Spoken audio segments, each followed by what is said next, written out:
That hole in your wood is only the beginning. That perfectly round hole in your deck rail is not a random crack or a knot in the wood.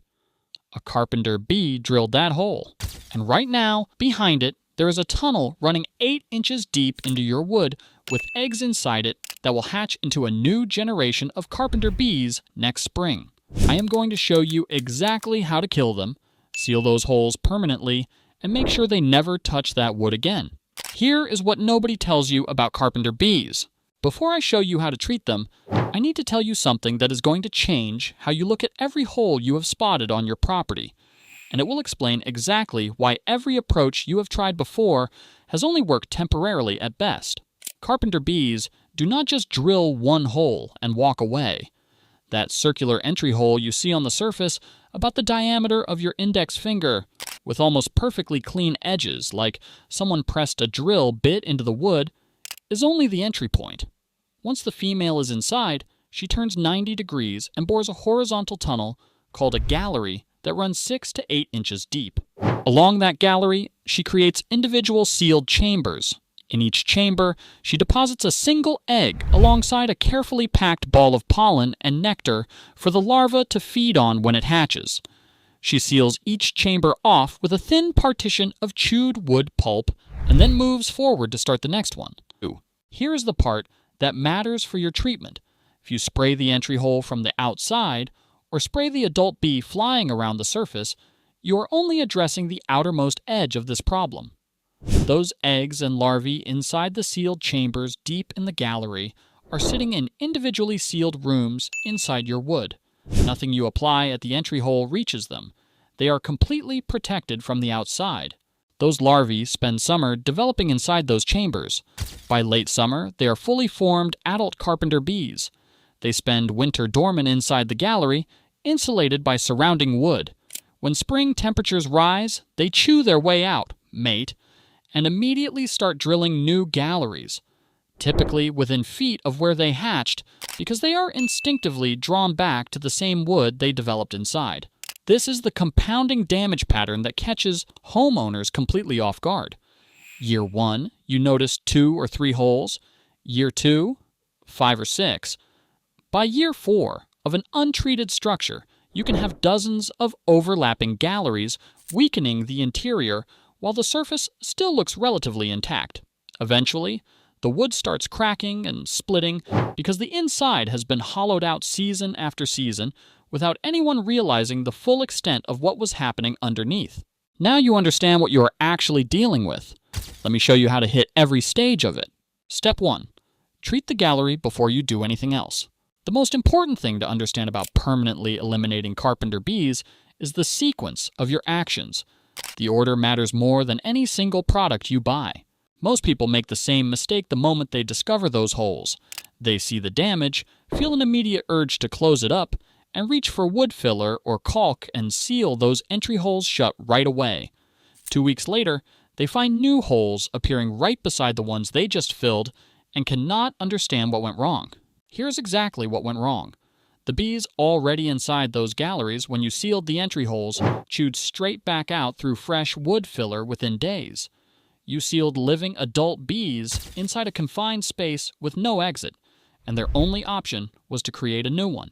Fresh wood filler is no match for mandibles capable of boring through solid lumber. They chewed back out through the filler, through the surrounding wood, and created additional damage in the process. Always treat the gallery first. Always seal it last. The product you want inside those galleries is an expanding insecticidal foam containing fipronil or imidacloprid as the active ingredient. Both are non-repellent compounds, and that is critical. Non-repellent means the bees inside the gallery cannot detect the product through scent or contact behavior. They move through the treated foam normally, contact the active ingredient on their bodies, and the compound works on them over the following hours. They do not simply back away and avoid it the way they would with a repellent product. The expanding foam property is equally important. A liquid spray or dust injected into the entry hole coats the first few inches of the gallery, but does not follow the gallery as it turns and branches deeper. Foam expands.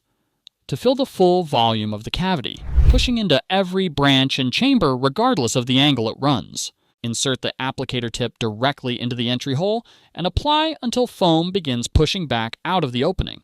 That back pressure confirms the gallery is fully saturated. Leave it for a minimum of 48 hours before moving to the next step. Any adult bees outside during treatment that return to the entry hole will contact the treated foam and pick up the active ingredient on contact. Step 2. Seal every hole the right way. After 48 hours, the treatment has had time to work through the gallery and the foam has fully cured. Now you seal, but not with ordinary wood filler alone. Standard wood filler in its fresh state is soft enough that carpenter bees can chew back through it before it reaches full cure hardness, especially in warmer temperatures where curing slows down. What you want is a stainless steel mesh plug pushed firmly into the entry hole first. Steel mesh creates a physical barrier that carpenter bees cannot bite through regardless of persistence. Their mandibles are exceptional tools for boring through wood grain, but they will not work against metal mesh. They will attempt it briefly and abandon it entirely. With the steel mesh seated inside the hole, pack wood filler over it and bring the surface flush with surrounding wood. Once cured, sand smooth. If the wood is painted or stained, repaint or restain the repair. This matters. Painted and sealed wood is significantly less attractive to carpenter bees than raw weathered wood. Bare wood releases scent compounds that attract scouting females in spring. Properly sealed and painted surfaces are far less appealing as a drilling site. Walk your entire structure before the season ends and find every hole on every surface. Check the undersides of all horizontal wood members specifically. Deck rails, fascia boards, porch ceilings, fence tops. Because carpenter bees strongly prefer drilling on the underside of horizontal surfaces where the entry hole stays dry and sheltered from rain. These undersurface holes are the ones that go unnoticed for years, because most people only look at surfaces easily visible at eye level. The window that determines how much damage you end up with. Here is timing information worth knowing, because it can save you real money in repair costs over time.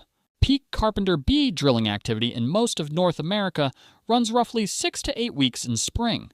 This is the window when the majority of new structural damage occurs every year. Females emerging from overwintering are actively scouting and committing to drilling locations during this period. If you can get your prevention spray application onto all wood surfaces before that window opens, before the first warm spring days bring overwintering adults out, you are treating wood before any bee has committed to a location.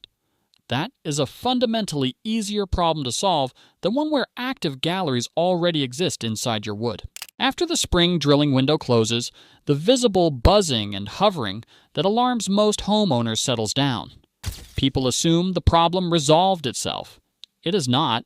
It is moved inside your wood where the next generation quietly develops through summer. Mark your calendar for late winter. That is your real treatment window. Treating in late winter or very early spring before the first adults emerge gives you every possible advantage over this pest. Let me show you a prevention spray that stops new holes from starting. A polymer-based residual insecticide applied across all wood surfaces keeps the active ingredient concentrated on the wood surface rather than absorbing into the grain and losing potency. When a carpenter bee lands on treated wood and walks along it investigating for a drilling site, exactly the behavior they exhibit in spring, they contact the active ingredient and leave without drilling. Apply it at the strongest dilution rate listed on the label using a pump sprayer set to a fine, even fan spray.